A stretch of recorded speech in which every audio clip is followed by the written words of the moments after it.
É isso aí, gente. Então agora nós estamos na aula 12, vídeo 3, a última parte do nosso vídeo, ok? E nós vamos falar agora sobre identificando o velho homem e o novo homem. Já falamos da tensão, da ambiguidade que existe dentro de nós. Já falamos sobre o velho homem, a velha mulher, que muito ficam fechados dentro da sua própria subjetividade, rejeitam o dom de Deus, não aceitam os outros seres humanos como eles são, querem ser Deus, querem ter a última palavra, querem ser dono de todas as coisas, né? Querem negar o amor ao próximo, ao serviço. São seres humanos que se bastam, porque estão ainda na velha natureza, corrompida pelo pecado, pela maldade. Se tornam pessoas mal-humoradas, pessoas ranzinzas, pessoas violentas, pessoas vaidosas, pessoas injustas, pessoas que desprezam os demais. A lista é longuíssima de como nós somos deturpados o projeto original de Deus, como foi absolutamente deturpado, distorcido pela desobediência e pelo pecado.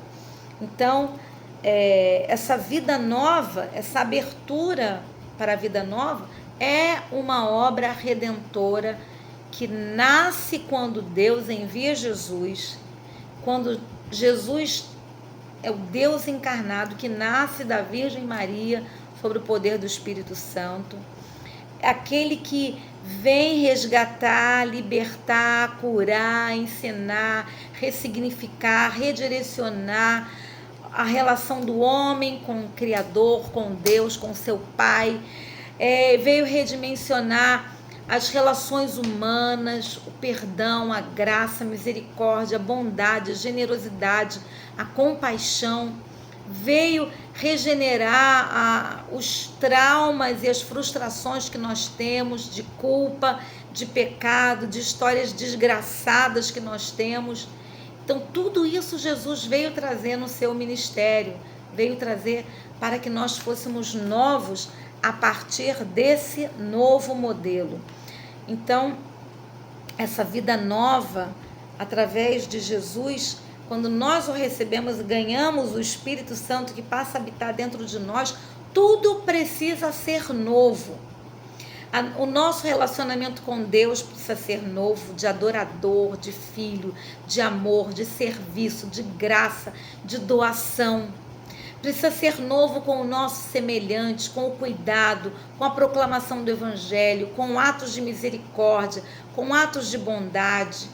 Precisa ser diferente conosco, com a aceitação de quem nós somos, dos nossos defeitos, daquilo que nós precisamos trabalhar ainda, melhorar, superar, né? Então, todas essas dimensões, inclusive como nós temos trabalhado nesse curso, com a criação também, com o cuidado, com o amor do presente que Deus nos deu como Deus Criador, tudo isso o novo homem, a nova mulher em Cristo Jesus precisa exalar. Então, assim vamos vivendo o significado do nosso batismo, né? Que é o significado do nosso batismo? Quando nós vamos morrendo cada vez um pouquinho mais dessa velha natureza do pecado e celebrando cada vez mais essa nova natureza que recebemos em Cristo Jesus. Então, Paulo, inclusive, diz, nós já estamos mortos para essa velha natureza no batismo, né? Depois você confere aí Romanos 6, de 4 a 11, dá essa leitura. Nós já estamos mortos para o pecado, a fim de nós vivermos a novidade em Jesus. Já estamos ressuscitados com Cristo, já estamos experimentando nessa vida o início da plenitude. Ainda não alcançamos tudo, mas já começamos a experimentar. Então não é um código, simplesmente um código moral, um código ético, onde qualquer outra pessoa, de qualquer religião, ou até sem religião alguma, poderia alcançar. Não, nós vivemos essa novidade de vida tendo um exemplo de Jesus como o nosso varão perfeito, o segundo Adão perfeito. Nos unimos a Ele, nos entregamos a Ele, recebemos o dom do Espírito Santo e passamos a ficar cada dia mais parecido com Jesus. Você tem vivido parecido com Jesus? Você precisa ser parecido com Jesus em todas as áreas da sua vida. Pois bem, esse significado do batismo deve ser traduzido no nosso dia a dia. Então, o batismo não pode ser somente também uma celebração que foi realizada, mas são votos que são feitos no altar, consagração que é feita no altar e autoridade ou legalidade para experimentar e viver essa vida nova em Jesus, para desenvolver essa vida nova, né? E aí tem uma palavra bem legal no grego, que é askesis, que traduzindo aqui seria ascense, que significa exercício espiritual. Bom, eu, como uma boa metodista,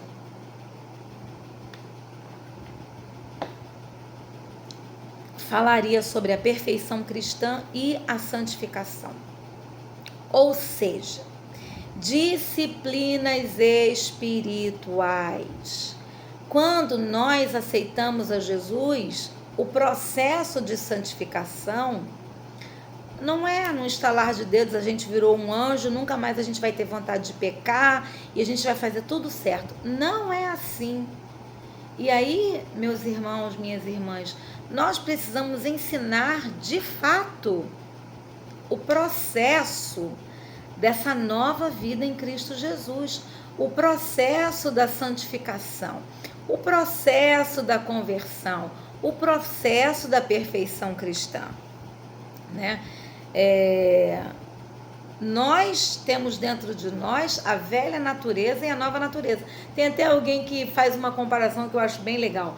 É como se dentro de nós existisse dois lobos, é algo semelhante assim, né?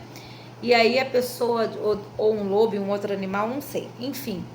Mas vai ficar fortalecido aquele que você alimentar.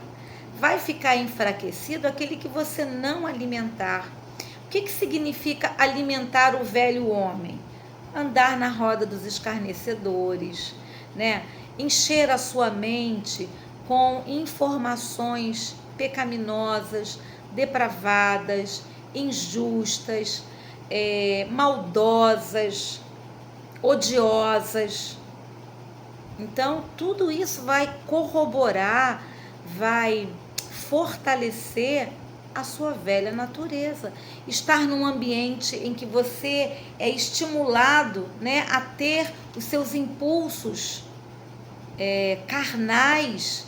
E o que é alimentar a nova natureza? Estar num ambiente com pessoas que vivam o céu já aqui na terra, com pessoas que sejam cheias do Espírito Santo, com pessoas que amam a Jesus, com pessoas que têm uma vida reta diante de Deus, que são crentes de verdade, suas disciplinas pessoais de oração, de jejum semanal.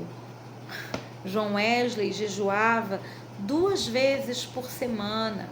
Então, quem sabe, ao menos uma vez, nós podemos colocar essa prática e ensinar para que as nossas ovelhas, né, também alcancem essa maior plenitude da vida nova. Irmãos, irmãs, se nós não fizermos desse modo, nós continuaremos sendo carnais e não alcançaremos as coisas espirituais. As coisas espirituais se discernem espiritualmente. Então, nós precisamos desses exercícios espirituais, a oração, a leitura da palavra, a meditação, o jejum, né? As boas obras aos necessitados.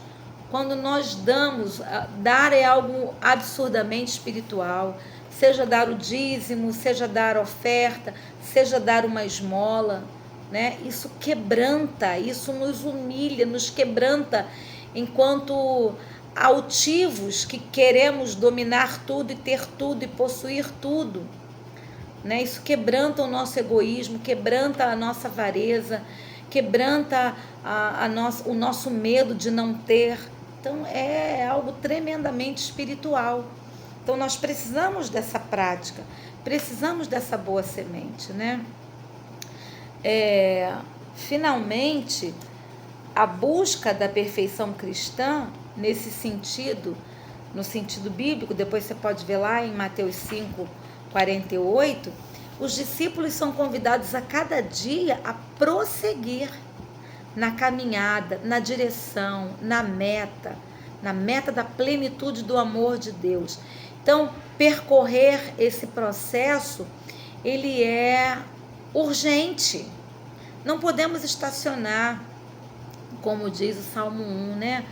Não parar na roda dos escarnecedores, não se assentar com eles, não ficar ali, não perder o tempo ali, mas caminhar, prossigo para o alvo, para a soberana vocação, né? Entre as lutas, as tensões, às vezes que a gente pode até cair. Por isso também é muito importante nós acompanharmos os novos convertidos, termos um programa especial para consolidar, discipular os novos convertidos. Eles, mais do que aqueles que já estão maduros na fé, que também precisam dessa vigilância contínua, eles estarão em diversos conflitos, tensões, dentro dessa ambiguidade, dessa luta interior, né?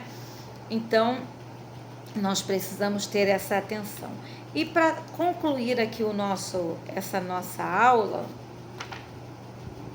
número 12, o homem e a mulher novos, o novo homem, aquele que nasceu de novo, eles têm uma necessidade de uma economia energética. O que seria isso? Economia energética.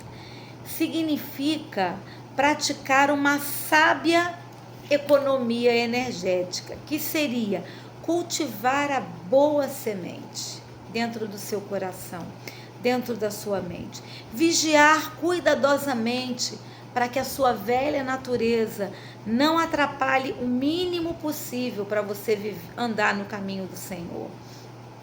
Utilizar a energia, olha isso, do velho homem a serviço do novo homem. E eu me lembrei muito do apóstolo Pedro quando eu estava estudando essa lição, essa aula de hoje, porque Pedro conseguiu fazer isso. Aquele homem que era tão rude, tão impetuoso, ele usou a sua ousadia e o seu ímpeto para proclamar a palavra do Senhor, para agir na fé, curar enfermos, proclamar, né, aprender coisas novas. Então, use, né, aquilo que você tem da sua velha natureza, converta para a sua nova natureza, use para a sua nova natureza. Também cuide das suas falhas e dos seus pecados, tire proveito deles para você amadurecer, servir de exemplo, não errar novamente. Então isso significa usar a economia energética. Essa expressão é bem legal, né?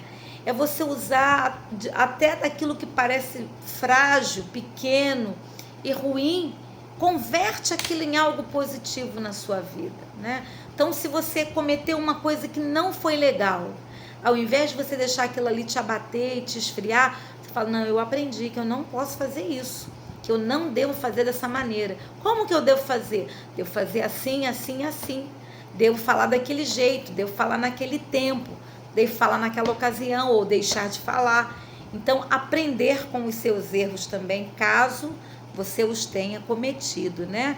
Nós também não vamos errar para depois dizer, eu errei, mas é para poder tirar proveito. Não, claro que não. Claro que nós vamos evitar ao máximo cometer os erros, mas se eles acontecerem, ou quando acontecerem, quando você tem essa economia energética, você tira proveito até das falhas que podem acontecer na sua velha natureza. Então, use essas falhas para o amadurecimento. Use de maneira humilde, sábia. Aproveite para essa nova vida que Cristo Jesus te deu. E compreenda que a conversão, que um dia nós tivemos, a nossa experiência de conversão, ela é renovada todo dia. Todo dia, né? Em todos os dias nós estamos nesse processo de conversão. Eu lembro até uma música do Thales Roberto que ele diz: e todo dia o pecado vem e me chama, mas todo dia eu escolho Deus. Eu desejo ser amigo de Deus, né? Algo dessa maneira. Então, que nós possamos, de fato, viver essa nova natureza. Saber que é real a tensão entre o ser humano velho e o ser humano novo, o homem velho e o homem novo, a mulher velha e a mulher nova, nova criatura em Cristo Jesus, novo nascimento, mas que é possível viver e olhar e dizer: meu Deus, só mesmo no poder do Espírito Santo eu poderia agora olhar para mim e ver quantas coisas em quantas coisas eu já estou parecida com Jesus. Então, o nosso desafio é olhar para Jesus, copiá-lo e procurarmos ser bem parecidos com ele cada dia mais. Deus te abençoe. Até a próxima aula.